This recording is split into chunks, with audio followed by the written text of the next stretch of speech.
আপনারা সবাই অবগত আছেন যে 2024 সনের 27শে আগস্ট একটা নোটিফিকেশন হয়, প্রজ্ঞাপন হয়, যে প্রজ্ঞাপন বলে পত্র কমিশনটা গঠিত হয়। পরবর্তীকালে 2024 সনের 15ই সেপ্টেম্বর আরেকটা প্রজ্ঞাপন হয়। সেই প্রজ্ঞাপন দ্বারা পূর্বের প্রজ্ঞাপনটা বাতিল করে দেওয়া হয় এবং সেই প্রজ্ঞাপনে আমাদের যে টার্মস অফ রেফারেন্স সেগুলো আরও মোর কম্প্রিহেন্সিভ করা হয়। তো আমি 2024 সনের 15ই সেপ্টেম্বরের যে প্রজ্ঞাপনটা ওইটা আমি পড়ে শোনাচ্ছি।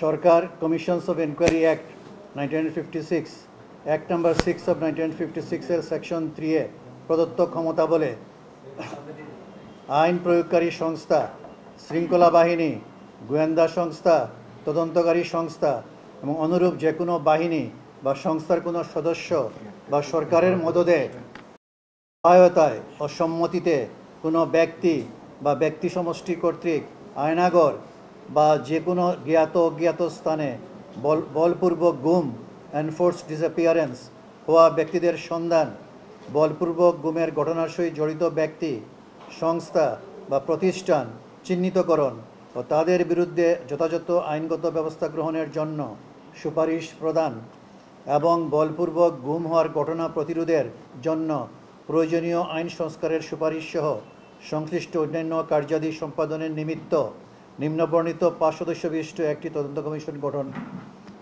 করিল।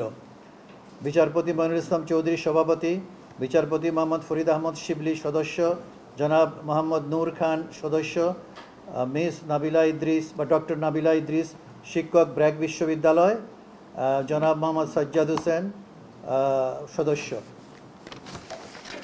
এখন আমাদের এই যে 2024 সনের 15ই সেপ্টেম্বরের যে নোটিফিকেশন, সেই নোটিফিকেশন অনুযায়ী আমাদের কিছু টার্মস অফ রেফারেন্স দেওয়া হয়।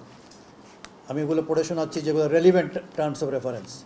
বিগত 6/1/2009 খ্রিস্টাব্দ তারিখ হইতে 5/8/2024 তারিখ পর্যন্ত সময়ের মধ্যে আইন প্রয়োগকারী সংস্থা, শৃঙ্খলা বাহিনী, গোয়েন্দা সংস্থা, তদন্তকারী সংস্থা বা অনুরূপ যে কোনো বাহিনী বা সংস্থার কোনো সদস্য বা সরকারের মদদে সহায়তায় বা সম্মতিতে কোনো ব্যক্তি বা ব্যক্তি সমষ্টি কর্তৃক আয়নাগর বা যে কোনো জ্ঞাত ও অজ্ঞাত স্থান বলপূর্বক গুম হওয়া ব্যক্তিদের সন্ধান, তাদের শনাক্ত করা এবং কোন পরিস্থিতিতে গুম হইয়াছিল উহা নির্ধারণ করা এবং সে উদ্দেশ্যে গুমের শিকার ব্যক্তিদের পরিবারের সদস্য সহ যে কোনো ব্যক্তি বা সংস্থা বা প্রতিষ্ঠানের নিকট হইতে তথ্য সংগ্রহ করা, বলপূর্বক গুম হওয়ার ঘটনাসমূহের বিবরণ সংশ্লিষ্ট কর্তৃপক্ষের নিকট দাখিল করা এবং এতদ বিষয়ে সুপারিশ প্রদান করা, বলপূর্বক গুম হওয়া ব্যক্তিদের সন্ধান পাওয়া গেলে তাদের আত্মীয়স্বজনকে অবহিত করা,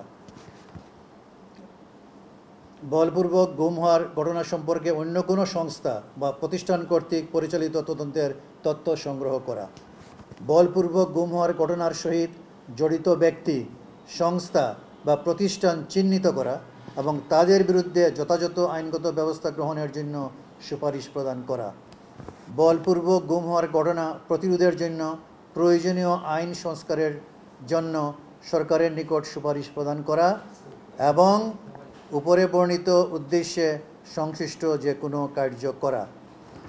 তদন্ত কমিশন বাংলাদেশের যে কোনো স্থান পরিদর্শন এবং যে কোনো ব্যক্তিকে কমিশনের তলব করিতে ও জিজ্ঞাসাবাদ করিতে পারিবে। তদন্ত commission commissions of inquiry act 1956 অনুসারে তদন্ত কার্য সম্পাদন করিয়া এই প্রজ্ঞাপন জারির তারিখ হইতে 3 মাসের মধ্যে সরকারের নিকট তদন্ত প্রতিবেদন দাখিল করিবে। এই হলো আপনার terms of reference. So it is crystal clear from the terms of reference that they are very comprehensive, wide-ranging and diversified. It's a huge task, অনেক বড় কাজ, but we are committed to accomplish this task heart and soul. আমাদের এই কমিশনটা প্রথমে খেয়াল রাখতে হবে যে it's a neutral, independent and impartial commission. This commission is independent in the discharge of its functions. কারো কোনো মাতব্বরি চলবে না বা চলার কথাও না as per law. আমরা সেভাবে কাজ করছি. By this time, around 400 people have already lodged their complaints with the commission. 400 people. And they lodged those complaints in 13 working days as of yesterday. গতকাল পর্যন্ত 400 অভিযোগ পেয়েছি মাত্র 13 কার্য দিবসে। যদিও প্রথম নোটিফিকেশন হয় 2024 সনের 27 অগাস্ট, কিন্তু আমাদের কাজ শুরু করি আমরা virtually on and from 15 September 2024. Have you got the point? So we are getting a huge response from the people. I mean from the victims as well as the affected families.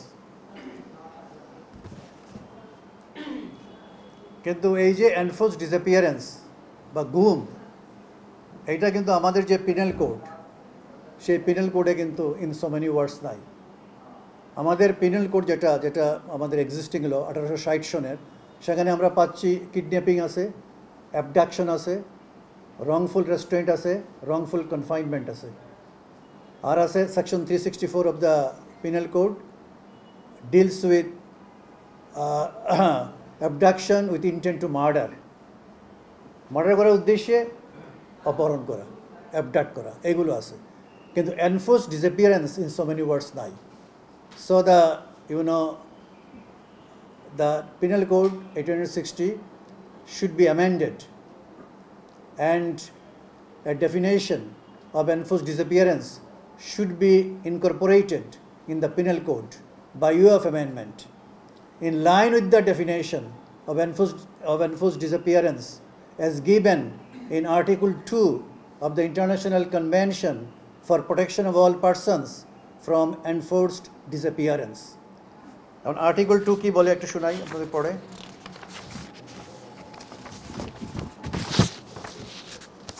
Article 2 of the International Convention. For the purposes of this convention, you are all aware that the interim government already ratified this international convention on 29th August 2024. So Bangladesh is a signatory to this international convention. In that view of the matter, Bangladesh is bound to, abide by the provisions of this convention. For the purposes of this convention, enforced disappearance is considered to be the arrest, detention, abduction, or any other form of deprivation of liberty by the agents of the state or by persons or groups of persons acting with the authorization, support, or acquiescence of the state, followed by a refusal to acknowledge the deprivation of liberty or by concealment of the fate or whereabouts of the disappeared person, which place such a person outside the protection of the law. সুতরাং this perpetration of enforced disappearance is an offense. কিন্তু একটা কথা আপনাদেরকে মনে রাখতে হবে যে আপনার abduction is essentially an ingredient of the offense of enforced disappearance. What I am trying to say boils down to this: all abductions are not enforced disappearances, but all enforced disappearances are abductions to all intents and purposes. Clear? Bangla বলছি যদ্দূর সম্ভব, বাংলাই বলতেছে। হ্যাঁ, না ওইখানে ইনস্ট্রুমেন্টও তো ইংরেজিতে, যেহেতু ইন্টারন্যাশনাল কনভেনশন তো এটা, যেহেতু এটা ইংরেজিতে, ওই জন্য আমি পড়ে শোনালাম। আচ্ছা, বুঝলাম তো। Arrest, detention, abduction of any other form of or any other form of deprivation of liberty by the agents of the state or by persons or groups of persons acting with the authorization, support or acquiescence of the state. মানে it must be state sponsored. In other words, কথা বুঝছেন, it is রাষ্ট্র sponsored, রাষ্ট্রের পৃষ্ঠপোষকতায়, বুঝছেন, ঘুমাতে হবে, privately করলে এটা আসবে না। আচ্ছা,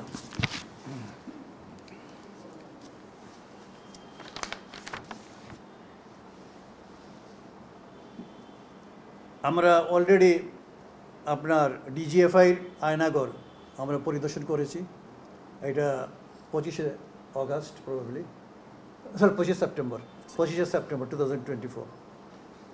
আর আমরা দু একদিন আগে আমরা ডিটেকটিভ ব্রাঞ্চ অ্যান্ড সিটিটিসির যে ইন্টারোগেশন সেলস ওইগুলো আমরা পরিদর্শন করেছি বা ভিজিট করেছি সরজমিনে। কিন্তু আমরা সেখানে কোনো ভিকটিমস অফ এনফোর্সড ডিসঅ্যাপিয়ারেন্স কোনো পাই নাই আমরা, কারণ এটা প্রবাবলি ওই যে 5th অগাস্টের যে চেঞ্জ ওভার, তারপরে হয়তো কিছুদিন ছিল, এরপরে আমরা কি পাইনি। তো যাই হোক, এই বললাম যে আপনার ডিজিএফআইয়ের যেটা আপনার joint interrogation cell which is popularly known as Aynaghar, সেটা আমরা ভিজিট করেছি আপনার 2024 সনের 25শে সেপ্টেম্বর। আর তো পরশু, হ্যাঁ। আর ডিবি এবং আপনার যেটা counter terrorism and transnational crime যেটা, তার যে ইউনিট যেটা আছে, তার যে আপনার ইন্টারোগেশন সেলস যেটা মিন্টি রোডে আছে, ওইগুলো আমরা পরশু ভিজিট করেছি 1 তারিখ 1 অক্টোবর। ডিজিএফআইটা হলো, আয়নাগরটা হলো যেটা অ্যাকচুয়ালি এটা জয়েন্ট ইন্টারোগেশন সেল, ওইটা করেছি আমরা 25শে সেপ্টেম্বর 2024। আর এটা হলো আপনার 1 অক্টোবর 2024। ডিবির জয়েন্ট ইন্টারোগেশন সেল এবং সিটিটিসির joint interrogation interrogation sales.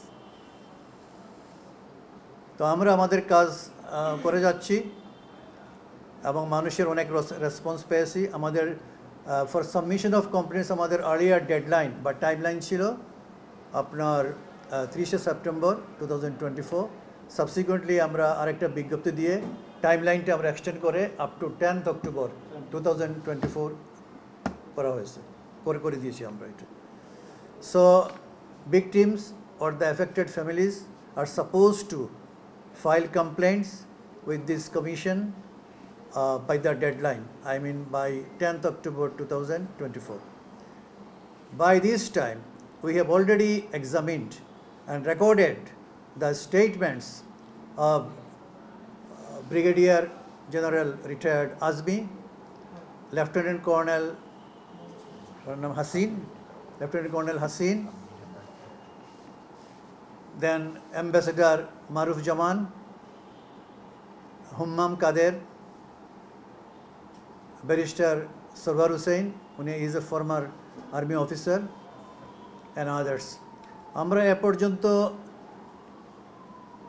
around 75 people have given their statements to this commission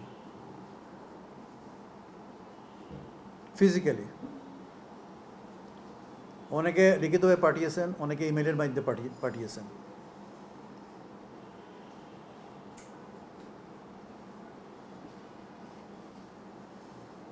এবং আপনারা বুঝতেছেন যে এটা একটা মানে ভেরি আপহিল জব, সময় সাপেক্ষ, যেহেতু টার্মস অফ রেফারেন্সটা আমি আগেই বলছি, very comprehensive, very wide ranging and very diversified. ডিজিএফআইয়ের যেটা আপনার এই আয়নাগর বা জয়েন্ট ইন্টারোগেশন সেল, ওটা তো ডিজিএফআইয়ের যে হেডকোয়ার্টার্স তার কম্পাউন্ডে আছে। এটা 2 স্টোরিড বিল্ডিং। তো নিচতলায় সেল আছে প্রায় ধরেন 20-22টা সেল নিচতলায়।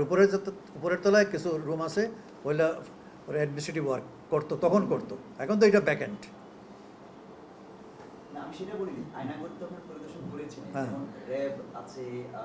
না, র্যাবে এখনো যাই নাই। তো আমি তো বললাম আপনার এটা তো অ্যাকচুয়ালি আয়নাগর, এটা সোশ্যাল মিডিয়াতে বলা হচ্ছে আয়নাগর, মানে পপুলারলি নোন এজ আয়নাগর, কথা বুঝছেন, ইন কমন পার্লেন্স এটা বলা হচ্ছে, কিন্তু এটা বেসিক্যালি জয়েন্ট ইন্টারোগেশন সেল। এবং এখানে বললাম তো 20-22টা সেল আছে। সেটা তো ডিজিএফআই এর বলছেন। হ্যাঁ ডিজিএফআই এর বাইরে তো র্যাব আছে এবং হ্যাঁ। অন্যান্য বাহিনী আছে। হ্যাঁ এটা তো যাই নাই তো আমরা, এই তথ্যটা আছে কিনা আপনাদের কাছে? এখন তো আমরা সেখানে ভিজিট করি নাই তো। আমরা তো সরজমিনে ভিজিট করব। বললাম তো এ পর্যন্ত আমরা আপনার আয়নাগর যেটা আপনার ডিজিএফের করা হয়েছে, তারপরে আপনার ডিবির করা হয়েছে, টিটিসির করা হয়েছে, যেটা কাউন্টার টেররিজম এবং ট্রান্সন্যাশনাল ক্রাইমসের যে ইউনিট, তার আপনার ইন্টারোগেশন সেল করা হয়েছে। র্যাব তো এখন আমরা করি নাই, করব, সামনে করব। আমার নাম তানজিল রহমান, আমি নিউ এজ পত্রিকার রিপোর্টার। একটা প্রশ্ন যেটা হচ্ছে যে কিছুদিন সম্প্রতি সাজিদা ইসলাম তুলি যে মায়ের ডাকে তার বাসায় সেনাবাহিনী কর্তৃক তার ভাইকে তুলে নিয়ে যাওয়া হয়। তো সে আমাদের সাথে সংবাদ সম্মেলনে জানায় যে গুম কমিশনে অতিরিক্ত অভিযোগ করতেছে, সেই প্রেক্ষিতে তার ভাইকে তুলে নিয়ে তাকে আসলে ভয় দেখানো তাদের পরিবারকে, সেই জায়গাটা থেকে কি গুম কমিশন কি মনে করে কিনা সেই ক্ষেত্রে মানুষজন কমপ্লেইন করতে কম আসা, বা গুম কমিশনের লোকজনই কি আসলে সেই ক্ষেত্রে কতটা সেফ, বা তারা কি ধরনের ইন্টিমিডেশনের ফেস করবে কিনা? শুনেন, এই কমিশন তো গুম কমিশন না, কমিশনের কাজ না তো গুম করা, এটা গুম সংক্রান্ত কমিশন। আমি বললেন গুম কমিশন, আমরা কি গুম করি? এটা কমিশন তো গুম করে না, এটা গুম কমিশন না, গুম সংক্রান্ত কমিশন। আপনি বলতে পারেন মানে commission of inquiry relating to enforced disappearances, গুম সংক্রান্ত কমিশন। আর ওনাদের যে ঘটনা ঘটছে এটা তো 5 আগস্টের পরে, ওটা তো আমরা কংগ্রেসে পারবো না নিতে as per the terms of reference. আমাদের হলো 6 জানুয়ারি 2009 টু 5 আগস্ট 2024, এই সময়কালের ভিতরে। সেটা তো স্টেট স্পন্সার্ড, আমি আগেই বললাম, রাষ্ট্রের পৃষ্ঠপোষকতায় বা সরকারি বাহিনী কর্তৃক। স্যার, আপনি যদি আমাকে একটু ক্ষমা করেন তাহলে আমি ওনার প্রশ্নটার একটু ক্লারিফিকেশনটা করতে চাচ্ছি। হ্যাঁ বলেন। বোঝাতে চেয়েছেন যে গুম সংক্রান্ত তদন্ত কমিশনের কাজ, তো আপনি শুরুতেই বলেছিলেন যে কারো কোনো মাতব্বরি চলবে না কমিশনে। তো সেই জায়গাটায় বলছেন যে এমন একটি প্রেক্ষাপটে যেখানে গুম মানে যারা ভিকটিমের ফ্যামিলিতে এখনো পর্যন্ত গুমের কার্যক্রমটি অব্যাহত রয়েছে এরকম অভিযোগ আসছে, মায়ের ডাকের একজনের উদাহরণ টেনেছিলেন। সেই জায়গায় গুম সংক্রান্ত এই যে ইনকোয়ারি কমিশনের 5 জন সদস্য কতটা নিরাপদ? আমার মনে হয় আমি ক্লিয়ার করতে পারছি আমার প্রশ্নটা, কতটা নিরাপদ যেখানে এখনো পর্যন্ত চলমান আছে গুমের অভিযোগ, বা আপনারা কি আসলে এই জায়গাটায় বলছেন যে মাতব্বরি চলবে না, আপনারা নিরাপদ মনে করছেন কিনা নিজেদেরকে? আমরা তো নিরাপদ মনে করছি। we feel secure. We are not under any pressure from any quarter whatsoever. সেটা কোনো প্রশ্নই ওঠে না। so long as we are here, no power on earth can do us any harm, inshallah. আমি আবুল কালাম আজাদ, এটিএন নিউজের স্পেশাল করেসপন্ডেন্ট। আমার অনেকগুলো queries আছে। আমি যতদূর জানি যে গুম সংক্রান্ত এই বিষয়গুলো নিয়ে দীর্ঘদিন কাজ করার পরিপ্রেক্ষিতে প্রায় 700-র উপরে পরিবার তাদের গুম সংক্রান্ত অভিযোগ রয়েছে, অর্ধেকেরও কিছুটা কম বা অর্ধেকের কাছাকাছি আপনাদের কাছে এসছে। তো আপনারা যে ডেডলাইনটি দিয়েছেন দ্বিতীয় দফায় গণবিজ্ঞপ্তি সংশোধন করে, সেই জায়গায় মনে করেন কিনা যে সবগুলো গুমের অভিযোগ আপনারা নিতে পারবেন? 1। 2 নম্বর প্রশ্ন, যেহেতু আমার অনেকগুলো প্রশ্ন, আমার মানে খুবই কৃতজ্ঞ থাকবো যদি প্রশ্নগুলো একটু শোনেন, জবাব পরের বিষয়। যে আপনাদের নির্ধারিত সময়ের মধ্যে, এটি প্রথম প্রশ্ন আমার, যে এটি এই সবগুলো পরিবার অভিযোগ দিতে পারবে কিনা? আপনারা বলছেন যে আপনাদের চ্যালেঞ্জ, যে ক্ষমতাটি রয়েছে যে রাষ্ট্রের পৃষ্ঠপোষকতা, এবং সেই জায়গাটাই আপনাদের কি এই ধরনের কোনো দাবি আছে কিনা? যে যেটি বলেছেন 1860 সালের প্যানেল কোডের যে ধারাটি রয়েছে, যে রাষ্ট্রের পৃষ্ঠপোষকতায় গুম, এবং সেখানে আরো অনেক কিছু বিষয় আপনি তুলে ধরেছেন, কিডন্যাপ, অ্যাবডাকশন, মার্ডারের উদ্দেশ্যে, সেগুলোর ব্যাখ্যাও দিয়েছেন। তো প্রাইভেটও সেই সময়ে কিছু গুম হয় রাষ্ট্রের পৃষ্ঠপোষকতার পাশাপাশি, সেগুলো আপনাদের কাছে অভিযোগ কেমন আসছে, এবং সেগুলো আপনারা অভিযোগ গ্রহণ করছেন কিনা নাকি ফেরত দিচ্ছেন, সেই বিষয়গুলো জানতে চাচ্ছি। আন্তর্জাতিক অপরাধ ট্রাইব্যুনালের যে ধারাগুলো রয়েছে মানবতা বিরোধী অপরাধের, সেই বিষয়গুলো আপনারা নিশ্চয়ই আপনাদের নলেজে আসছে। সেই জায়গায় আমরা দেখলাম যে প্রধানমন্ত্রী সহ স্বরাষ্ট্রমন্ত্রী, তাদের বিরুদ্ধেও এই প্রথমে তারা দিচ্ছেন যে বিভিন্ন ধরনের বৈষম্য বিরোধী ছাত্র আন্দোলনের কিংবা তারও আগে হত্যা, খুন এসবের পরবর্তীতে গুমের বিষয়টিও সেখানে যুক্ত করা আছে।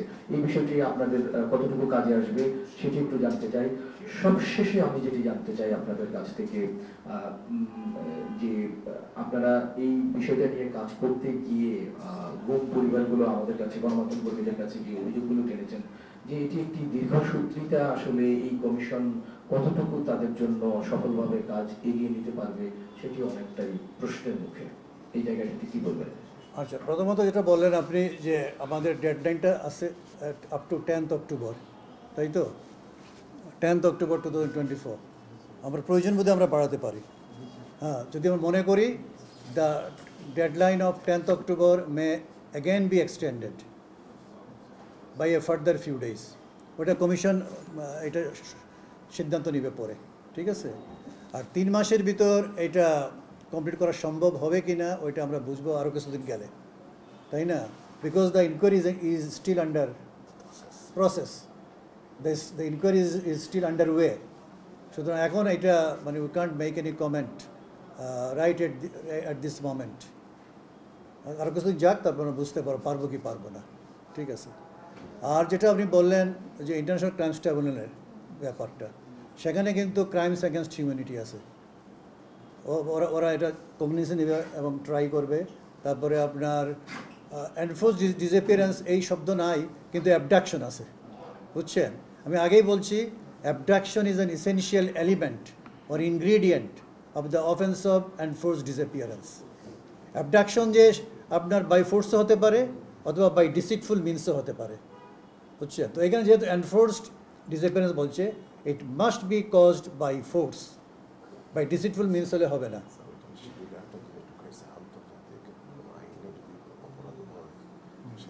হ্যাঁ, না তা তো আছে, হ্যাঁ ওইটা, হ্যাঁ ওইটা আছে, শিডিউলে আছে। যদি আপনার ইন্টারন্যাশনাল কোনো আন্তর্জাতিক কোনো ক্রাইম হয়, বুঝছেন, ওইটা আপনার ক্রাইমস অ্যাগেন্সট হিউম্যানিটি, ওটা তো this is triable by the International Crimes Tribunal of this country.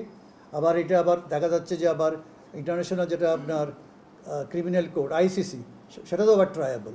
এটা প্রশ্ন উঠছে, তাহলে কে ট্রাই করবে? যদি ন্যাশনাল কোনো ট্রাইব্যুনাল থাকে to try offences involving humanity or crimes against humanity or genocide are perpetrated, তাহলে যদি ন্যাশনাল ট্রাইব্যুনাল যদি কম্পিটেন্ট থাকে, যদি উইলিং থাকে, রেডি থাকে, যদি লজিস্টিক্স সাপোর্ট না থাকে, তাহলে আপনার ন্যাশনাল যেটা আমাদের international Crimes tribunal, national tribunal ওইটা করবে। যদি এগুলো না থাকে তখন আমরা আন্ডার দ্য রম ইনস্টিটিউট যাবে আইসিসিতে, ইন্টারন্যাশনাল ক্রাইমস ট্রাইব্যুনালে। ক্লিয়ার? স্যার, আপনি বলেছিলেন যে তলব করবেন। আমরা ইতিমধ্যে যাদের অভিযোগগুলো এসেছে, অনেকে পালিয়ে গেছেন, অনেকে আত্মগোপনে আছেন। র্যাব 1, র্যাব 2, র্যাব 4, র্যাব 7 এর সুনির্দিষ্টভাবে কয়েকজন কর্মকর্তার বিরুদ্ধে আপনাদের কাছে অভিযোগ জমা পড়েছে, আমরা যতদূর জানি। তাদের বিষয়ে কিভাবে তাদেরকে এই অবস্থায় তলব করবেন? ওইটা শুনেন, ওদের লাস্ট নোন অ্যাড্রেসে আগে বলে রাখি আমি যে this commission is a civil code for a limited purpose in respect of issuance of someone's, for example, in respect of examination of witnesses on commission, in respect of calling for records, ঠিক আছে? সুতরাং আমরা সমন দিব, বুঝছেন, তলব করব। যদি আসতে না পারে আইন অনুযায়ী যা হওয়ার তাই হবে। তাদের অ্যাবসেন্সে এইগুলা আমরা অভিযোগগুলো নিষ্পত্তি করব। আর যেগুলা আপনার অ্যাভিনিউজ আছে সেগুলো আমরা এক্সপ্লোর করব, কমিশন বসে সিদ্ধান্ত নেবে।